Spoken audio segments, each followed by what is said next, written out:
የገቢ ግብርን አሟጦ መሰብሰብ በሀገሪቱ ያለውን የበጀት እጥረት ችግር ለመፍታት እንደሚያግዝ በደብረ ብርሃን ዩኒቨርሲቲ የቢዝነስና ኢኮኖሚክስ መምህሩ አሳሰቡ። የባንኮችን የወለድ ምጣኔን መጨመር ሌላው የመፍትሄ ሀሳብ መሆኑን መምህሩ ተናግረዋል። ዝርዝሩን ከገንዘብ ታደሰ እንከታተል።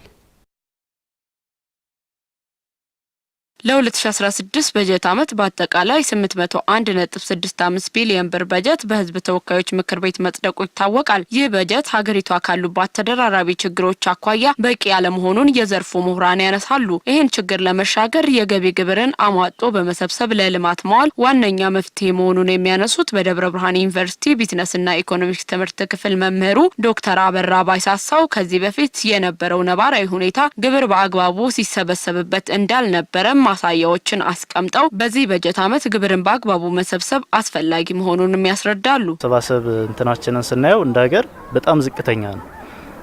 የግብር ገቢ ለጂዲፒ ያለው ሬሾ አለ። ያዳጊ ሀገሮች፣ ያደጉ ሀገሮችና የኢትዮጵያ አለ። አሁን ያደጉ ሀገሮች እስከ 15% አለ የግብር ገቢ ለጂዲፒ ሬሾ ተሰርቶ ማለት ነው። እንደ ኢትዮጵያ ባሉ አዳጊ ሀገሮች የምንላቸው ደግሞ ወደ 12% ይደርሳል። የኛ የኢትዮጵያ በጣም ዝቅተኛ ነው፣ 6% ነው። ስለዚህ ይሄ የሚያሳየው ምንድነው? መንግስት የሚሰበሰበው የግብር መጠን በጣም ዝቅተኛ ነው። ስለዚህ የግብር የመሰብሰብ አቅሙን በጣም ቢጨምር ይህንን የበጀት እጥረት ማቃለል ይችላል። ይሄ እንደውም በእጃችን ያለ ነው። በሁሉም የገቢ አርስቶች ተገቢ ግብርን በመክፈል ህዝቡም ኃላፊነቱን ሊወጣ ይገባል የሚሉት መምህሩ በንግድ ስራ ላይ የተሰማሩ ሁሉ ወደ ግብር መረቡ እንዲገቡ ማስቻል የግብር ፍትሐዊነትን ማረጋገጥ ይገባልም ብለዋል።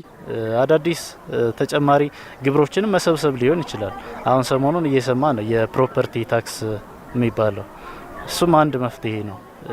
በዚህ ላይ ምንድነው ስራ ሰርተው ገቢ አግኝተው በአግባቡ ግብር የማይከፍሉ ማህበረሰቦችን ግብር ማስከፈል ዝቅተኛ የኑሮ ደረጃ ላይና ዝቅተኛ ገቢ ያለውን ማህበረሰብ በመንግስት በኩል ለመደጎም ብቸኛው አማራጭ ነው፣ ወይ ደግሞ አንዱ አማራጭ ነው። ብቸኛውም ባይሆን የተሻለ አማራጭ ነው። የባንኮች የወለድ መጠንን በማሳደግ ገንዘብ ወደ ባንኮች እንዲሰበሰብ ማድረግ ሌላኛው የመፍትሄ አቅጣጫ መሆኑንም ይጠቁማሉ። ብዙ ገንዘብ ይሸራሸራል። ምክንያቱም የኑሮ ጫናው ከፍተኛ ስለሆነ ብዙ ነገሮች ስለተወደዱ እነዛን ለማድረግ ሰዎች ብዙ ገንዘብ ከባንክ አውጥተው ኢኮኖሚ ውስጥ ይንሸራሸራል። ይሄንን መቀነስ የኑሮ ጫናውን ለማቀለል አንዱ መፍትሄ ነው። ስለዚህ ይሄ የሚሆነው ምንድነው? በመንግስት በኩል የሞኔታሪ ፖሊሲ የሚባል አለ። ከዚህ አንደኛው መፍትሄ የወለድ መጠንን መጨመር ነው። አሁን 7% ነው የቁጠባ ወለድ የሚታወቀው ማለት ነው። አሁን ከዚህ ወደ 8፣ 9 ወደ 10 ወይ ከዛም በላይ ቢጨምር ምንድነው የሚሆነው?